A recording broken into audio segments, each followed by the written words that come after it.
Hello, welcome my dear students. Welcome in the online lectures.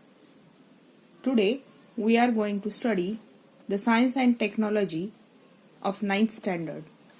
Today we start the chapter number 6 in the science and technology part 2, that is classification of plants. See the contents. In this lesson we are going to study the kingdom Plantae, then subkingdom Gymnosperms and subkingdom Angiosperms. Let us see one by one. You studied the classification in 8th standard very well. In that you studied the 5 kingdom system of R.H. Whitaker. According to this, the living organisms, these are classified just like this. See, the living organisms, these are classified into prokaryotic and eukaryotic. You know what is prokaryotic and eukaryotic. Pro means primitive and karyon means nucleus. The organism which do not have well developed nucleus, that are called prokaryotes, and the organism which have well developed nucleus with nuclear membrane, that are called eukaryotes. U means true. They having the true nucleus, they having the well developed nucleus with nuclear membrane. So the living organism initially classified into 2 classes, that is prokaryotes and eukaryotic. Then this eukaryotic organism, these are again classified into the unicellular and multicellular. See, these eukaryotic organisms, they classify into unicellular and multicellular. Uni means single, the organism with single cell, and the organism with many cells. Then this multicellular further classified depending upon this if they have the cell wall or not. These multicellular organisms, they classify into 2 categories. Out of that, someone having cell wall and someone without the cell wall. Then you know that the organism, they having cell wall, these are of autotrophs and heterotrophs. The organism which have the cell wall, these are autotrophs. Autotrophs, autos means self. Trophism, this is a mode of feeding. The organism, they produce their own food material. These are categorized under autotrophs. And the organisms which are depend upon the other organisms for their food, that are called heterotrophs. Heteros means different mode of, and trophism means mode of nutrition.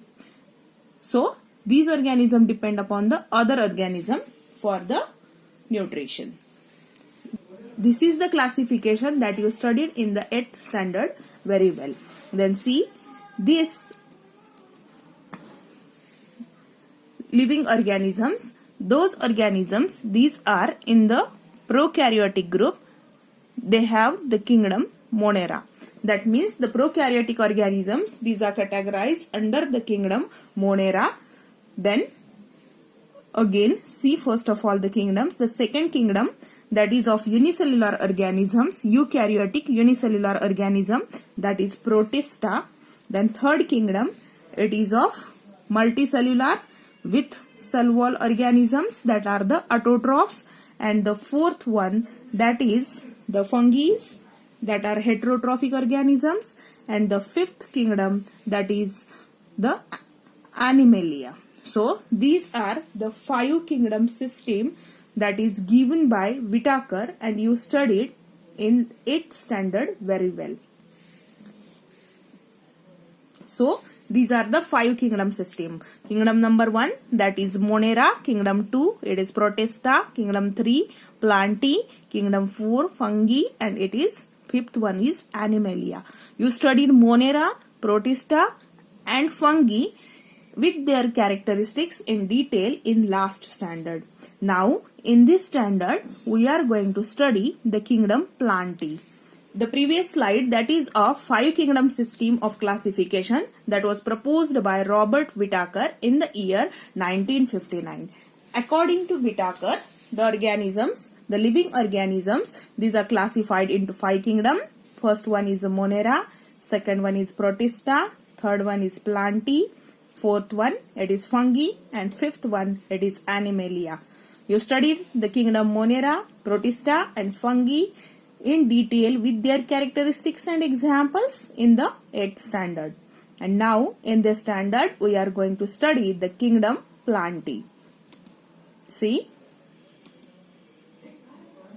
kingdom Plantae. The characteristics of kingdom Plantae. Plantae, it includes all the plants in this kingdom. So the first characteristic, that is of autotrophic. The organisms that belongs to kingdom Plantae, these are of autotrophic, means they prepare their own food material with the process of photosynthesis. Then the second characteristics of the kingdom Plantae, that is the organisms are eukaryotic. Eu means true and karyon means nucleus. The organism, they have true nucleus, well developed nucleus with nuclear membrane. Then the third character of the kingdom Plantae, that is all the organisms, they have the cells with cell wall. And this is the prominent character of the kingdom Plantae. This is a prominent character of the organisms which belongs to kingdom Plantae. Then these are the main source of food for all other living organisms. We know that the plants are there, they prepare the own food material with the help of photosynthesis, and so during this photosynthesis they convert the solar energy into the chemical energy, and they use that energy for their growth and development, and the excess energy they stored in them in the form of grains, fruits and some other things. So all the organism, they derive the grains and the energy or the food material that is stored in the plants, and they use that for their growth and developments. So it is called that the Plantae kingdom, it is a main source of food for all other living organisms. How this kingdom Plantae, it is classified.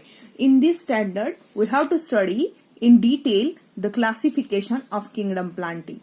Then we know that there are huge diversity among the plants. So while studying these plants, the scientists, they faces some problems, and so that they try to classify these organisms. So some criteria is there for the classification. Then what is that criteria, or what is the basis for the classification that considered by the scientists? See, the presence or absence of organs, this is the first criteria for the classification. Means the organisms or the plants, whether they have the different organs or not. We know that there are basic organs in the plant, that is root, stems, leaves. If these organs are present or not, depending upon this, the classification is carried out. The next basis of the classification, it is presence or absence of conducting tissue. We know that what is conducting tissue. Some plants are very tall, and so that they take the water and mineral from the soil, so that water and mineral that has to reach to each and every part of the plant at the site of photosynthesis, means at the leaves, so that the conducting system is required by the plant. And some plants are very small, they do not need such conducting system. So depending upon the presence or absence of conducting tissue, these plants are classified. And we know that there are two types of conducting tissue, the xylem and phloem. We know that root absorb water and minerals from the soil, and xylem that carried that water and minerals up to the leaves of the plant, and leaves uses that water for the process of photosynthesis, and they synthesize their own food material. And that synthesized food material that has to reach up to each and every cell, and this is carried out with the help of phloem. So if this conducting tissue, it is present in the plants or not, depending upon this, the plants are classified. Then see the another criteria, that is presence or absence of seeds. If seeds present, then the seeds are enclosed within the ovary or not. This criteria, it is also considered for the classification of plants.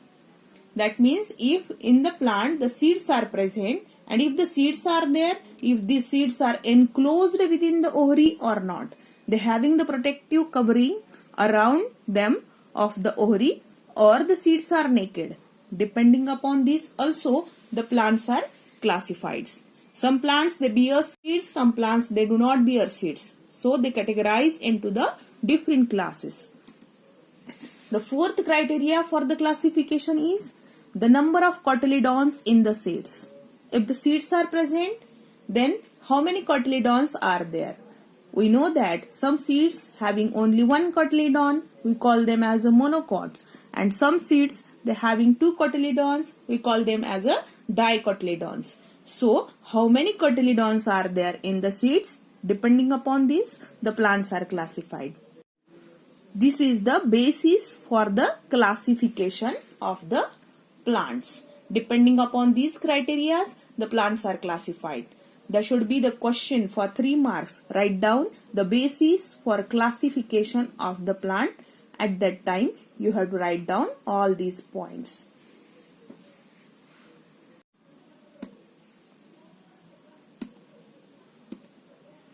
See, this is the photo of Acher, a botanist.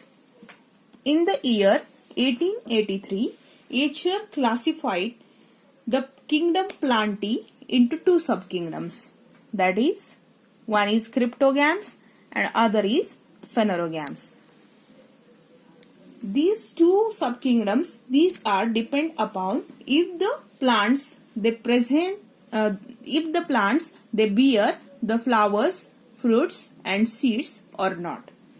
The plants which do not bear the flowers and seeds, these are categorized under cryptogams, and the plants which bears the fruits, flowers, these and seeds, these are categorized under phanerogams. So flowering and non-flowering plant, this is the main basis of the classification of kingdom Plantae according to Acher. Then this phanerogams, this is again classified as gymnosperms and angiosperms. It is depending upon whether the fruits are enclosed within the ovary or not. And again, this cryptogam subkingdom, it is also classified into 3 divisions. We studied it in the next lecture. If you like my video, please like, share and subscribe it, and press the bell icon to get the notifications of next video. Thank you.